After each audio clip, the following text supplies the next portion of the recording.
मुरब्बियान के दरमियान बात करने लगे। हज़रत उसी वक्त फरमाते हैं कि पहले तो समझे कि मूसा का आसा है फरमा, फिर जो देखा तो हर लफ्ज़ मसीहा निकला। हर लफ्ज़ मसीहा, ये कौन कह रहा है? जिसको अल्लाह ताला ने मबूस किया। मुबालगे की झूठ की गुंजाइश ही नहीं है कि हर लफ्ज़ मसीहा है।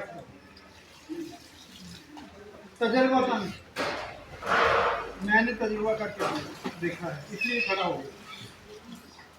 आपका कोई मकसद है, आपने तकवा हासिल करना है, आपने तौबा करनी है, आपने कोई नेकी की राह तैयार करनी है, वो ज़हन में सोच लें कि मैंने तौबा करनी है और अलिफ लाम मीम से शुरू करके वन्नास तक चले जाएं, अल्हम्दुलिल्लाह भी शामिल करें, तो आपको ऐसा लगेगा कि हर आयत जो है ना वो आपको यही समझा रही है कि ऐसे तौबा करनी है, इस तरह इस्तिकामत आएगी, ये करेंगे वो। तो ऐसा लगेगा जैसे पूरा कुरान ही आपको ज़िंदगी दे रहा है। हर लफ्ज़ जो है ना जिस पर आपने इस्तिकामत की है तो आपको उसमें तरक्की देता जाएगा हर आयत। और एक गुस्ताखी करने लगा हूँ छोटी सी लड़कियाँ, तो मैंने एक पढ़ा था कुरान में कि मुर्दे को जिंदा करने का ये भी तरीका है कि बोटी पे बोटी मारी जाए।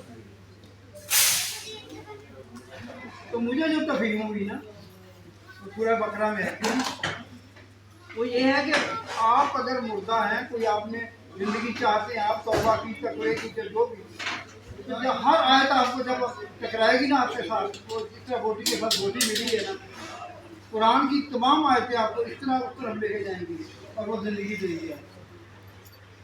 एक तो ये है इनकी तकरीब का। और दूसरा मैं मुख्तसर ख़त्म कर दूँ कि हम घर में होते हैं, एक दफ़ा वो डिलीवरी वाला आया, हम भाई की डिलीवरी हुई थी, उसमें जाने लगा तो मैंने उसको कहा कि खैर जब चाय लेके जाना, तो जाते जाते ना वापस आ गया, कहना यू आराम थी